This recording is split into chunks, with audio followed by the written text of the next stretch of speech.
people. Turn your back on them. Mostly, this was a scene that I could never have written on my own. I was honored to be able to work with John to help with it. Because it really is the work of so many different people coming into that. John and I also kind of worked together on the person who makes you feel even guiltier if you sabotage the genophage later, Garrus, who, I don't know, who talked to Garrus after sabotaging the genophage cure?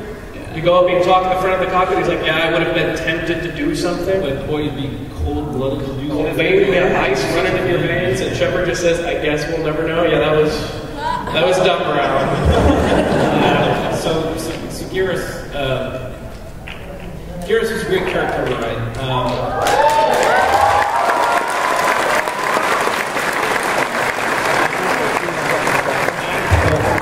believe Mac had written him in part 1. Set up a great character there. Patrick ran with him in 2. Patrick set up a lot of the seeds for then what I was able to do in 3, especially with the Fem-Shep romance. For me, it was then taking Garrus to the logical conclusion, which I think I remember pitching that my take was going to be Butch Cassidy and the Sundance Kid. This was going to be two guys who really come to be, best friends. Potentially loved. John is also being, I think, a little modest. Garrus, Rex, and Javik. So if you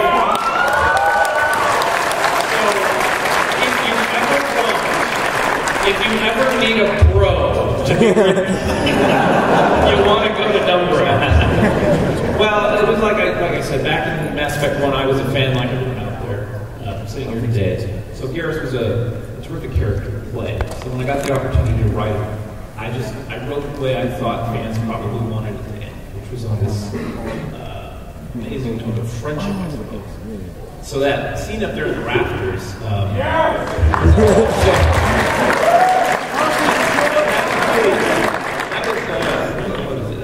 necessity being the mother of invention. So I knew I had to write a scene with Garrus, and I'm like, it's going to be at the Citadel, but man, what is it going to be? What is it going to be? So I'm in the game, walking around, and I'm looking up there going, what's up in the rafters? And wait a minute, Garrus might know.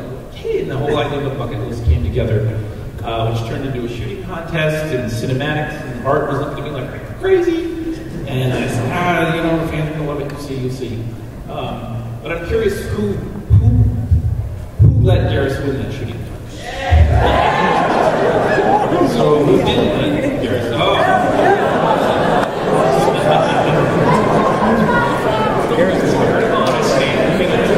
The other great aspect to Garrus, of course, was, as I understand it, there was a lot of fan feedback in Mass Effect 1 wanting to be able to romance Garrus in 2, which Patrick then did in 2, I think, rather well. And all I had to do, I think, was just take that all the way home and give you the big sweeping, Hollywood Gone with a Kiss, we used to call it up there in the rafters, to finally bring the romance where it should be for the final game. So I got to credit, though, Patrick for starting that whole. I just did a hand bump. Yeah, we got the full motion capture kiss. But the thing about Garrus, of course, is he's only one of 2 characters who've been with Shepard's squad mates the whole time. The other being Tali.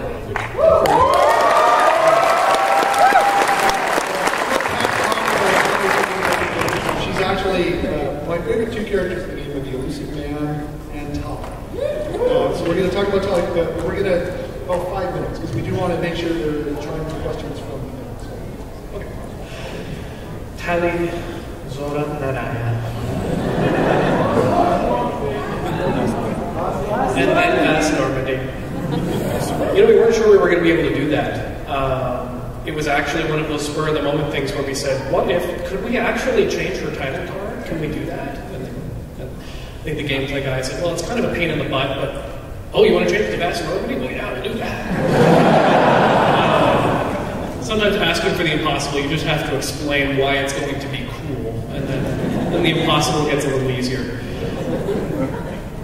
Tali and Garrus were were the first people I got the they were with you all the time achievement for in Mass 1. And so they were my faves. Not that we have faves, we're completely impartial and professional. All of our characters, even even my waifu. So in Mass Effect 2, I got to take her on a journey and share a little bit more about Korean culture. In Mass Effect 3, Tali is, if she's alive and you're not a monster who got her killed, the lens through which you see Korean culture. And it's one of the reasons I really love Tali, because she's flawed. I think a lot of people think, I've seen people say, oh, she's just perfect, and she's not. And, you know, I wrote her, so. I'm saying that. She's racist. She grew up in a very racist society that has had several centuries to tell its version of what happened with the Geth. And that doesn't mean she's a bad person. It just means that's where she grew up. That's the life experience she had, was sitting around the holographic campfire telling ghost stories about the Morning War. She has an unrealistic willingness to sacrifice herself for the fleet by human standards. She has a father that even in death she's trying to prove herself to. And that's what Korean culture is. So if we're telling again the story of the Geth and the Koreans, we really wanted to establish that. We needed to establish, just on a sheer logistical level, if you were new to Mass Effect 3, trying to give you any kind of reason why between the Geth and the Koreans you would side with the ones you've been fighting for the past several hours. Because we knew you were going to fight the Geth. They're fun enemies to fight. They make the blinky sounds. They shoot fast. They have a lot of shields. So they're fun to fight. I like it. But, you know, if we're going to let you fight them for 2 hours and then say, or you could side with us, how does that work? And so the way we decided to do that, and the way we had to do it, was to show that the Koreans were flawed as well. And that they were too passionate, too emotional. That they are deeply spiritual people who care about their home world, but are also willing to do sometimes atrocious things. Who punched that Romero? Yep. You made the right call. Yeah. So coming down to that Tali's story, even Tali's romance really is the romance. You know, she doesn't have a big date on the Citadel. Your date is getting her home world. That was kind of the way we thought about it. That last conversation, sitting on the cliffs, looking at it and everything. You know, that was for Tali, that was coming full circle, and that was really the experience I wanted to get across. So there we go.